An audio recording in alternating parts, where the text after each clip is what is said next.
boundaries. These are two children, in effect. The intimacy in such a relationship is romantic intimacy. It is the intimacy common among boyfriend and girlfriend, or more likely, two spouses. And of course, it was Freud who first noticed this process. He called it the Oedipus complex. Jung later described a similar process in girls and called it the Electra complex. So the Oedipus and Electra complexes are situations where the child develops extreme intimacy with a parent of the opposite sex, and this intimacy translates in the child mind into eroticism, and into sexuality. So the intimacy acquires sexual and erotic hues and overtones. That's the Oedipus and Electra complex. The Oedipus and Electra complexes actually have two etiologies, two processes of causation. One was discovered by Freud and Jung, and one hasn't been. Freud and Jung have identified only one of these etiological processes, of these pathoetiologies. They described competition with the same-sex parent for the love and attention of the other sex parent. So the boy competes with his father for his mother's love. The girl competes with her mother for her father's love. It's a process of competition. But actually, there is even more compelling source of these complexes. Until the age of 36 months, the infant is genderless and pansexual. There's no sexual differentiation. There are no sexual preferences or orientations, and there's no gender. Consequently, infants, definitely into age 24 months, are autoerotic. They're attracted to themselves as sexual objects. They're incapable of redirecting the sex drive, the eros, part of the libido. They're incapable of redirecting eros at other people. They're not capable of object relations. So they have narcissistic libido. They are attracted to themselves as sexual objects. The libido is turned towards oneself as a love object. But remember, on the one hand, the infant, again up to age 36 months, is sexually attracted to itself, is infatuated with itself. Its libido and eros are directed at itself. But at the same time, it is merged and fused with the mother throughout this period, what used to be known as the symbiotic phase or symbiosis. So, even as the child is sexually attracted to itself, even as the child develops intimacy with itself as the primary object, as a primordial object, he also regards himself as mother, because there's no distinction between himself and mother. Mother and the baby are one. So when the baby is attracted to himself, he is also attracted to mother, because he is one with mother. When the baby is infatuated with herself, she is also infatuated with mother, because she is one with mother. Later on, this is transferred to father. So, the narcissistic libido cathexes the child, but at the same time cathexes the parents, or at least the mother, until age 36 months.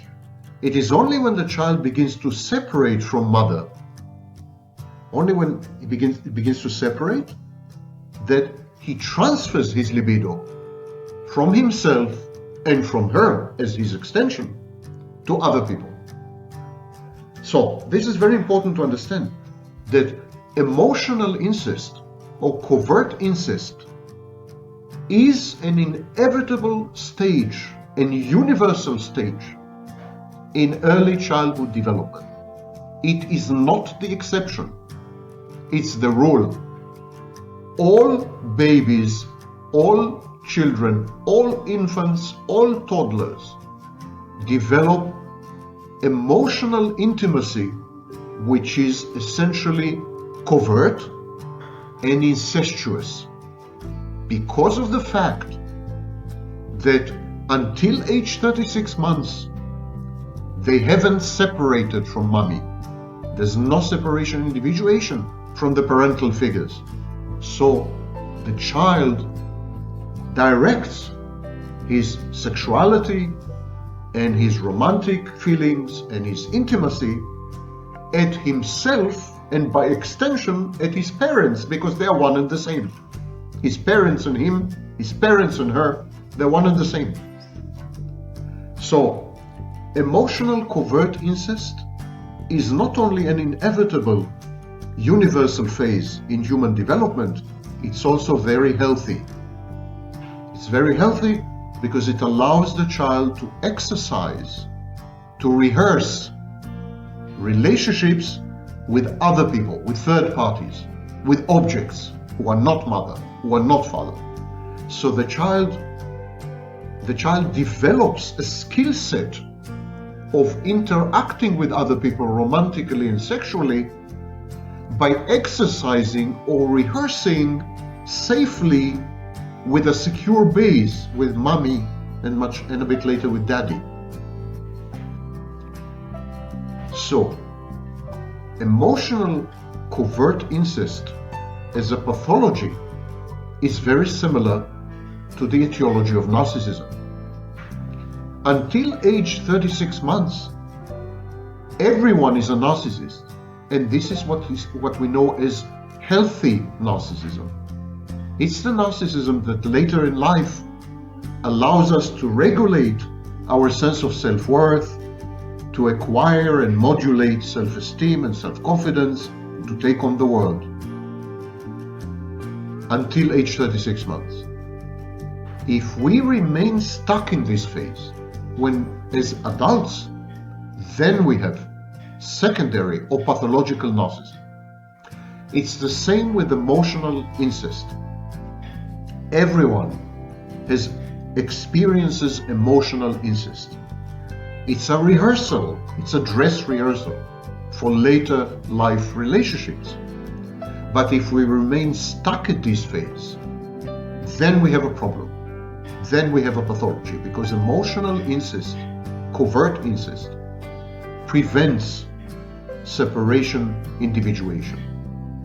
When the child acts as the mother's husband, when the child acts as the father's girlfriend, the child is unable to separate from mother. Separation, individuation is disrupted because the child's needs are ignored and suppressed. The parent's emotional needs, immature emotional needs, predominate. There are no boundaries. The parent is possessive and romantically jealous. This kind of parent, much later in life, is likely to convey the messages, no one is good enough for you, my child, and no one will ever be as good to you as I am and have been. So, the immature, infantilized parent, the dead parent, the selfish or self-indulgent parent, prevents separation, individuation, does not allow the child to separate from her, to become an individual, because she wants to keep the child as her husband or his girlfriend forever. This kind of mother has a spousal relationship with the child for life. And this kind of father has an incestuous, romanticized, and inappropriately intimate relationship with his daughter, also for life. And these bonds of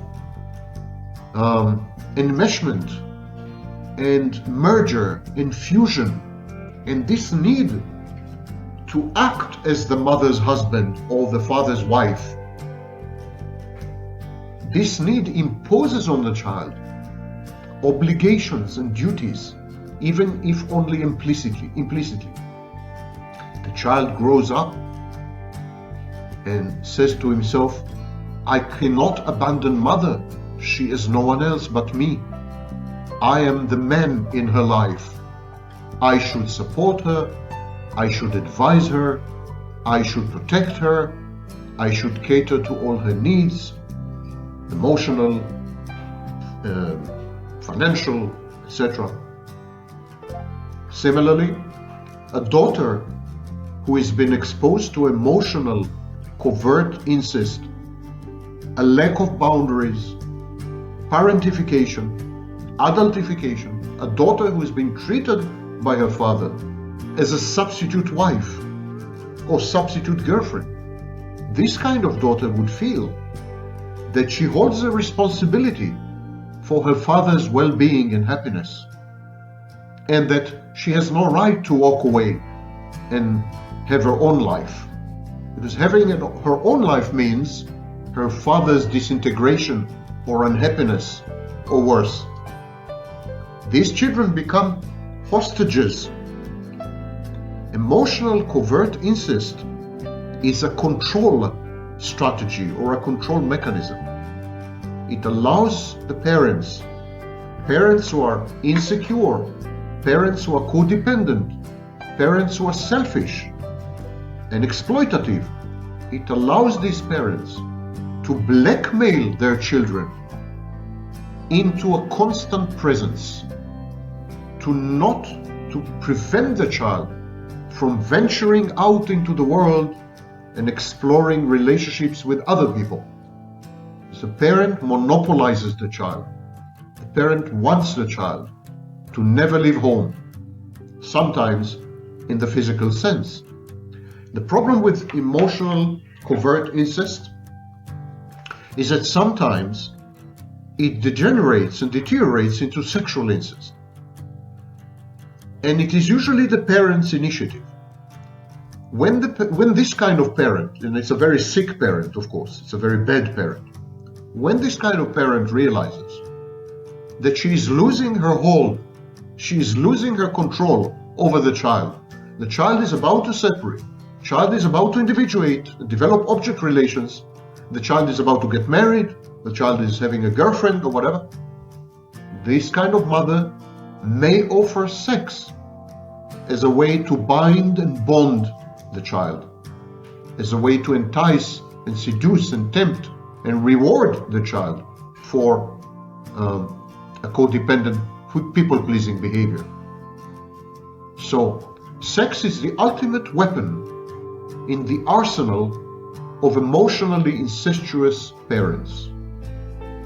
And whenever there's a risk that this very comfortable or convenient arrangement would be broken by a third party, the son finds a girlfriend, the daughter finds a boyfriend, they're about to get married or not. Never mind, there's a relationship in the horizon, and the emotional incest is going to end or be broken. Some parents of this kind would revert to sex as a drug, as a way to keep the child around. Jungian analyst and author Marion Woodman described covert emotional incest as unbounded bonding.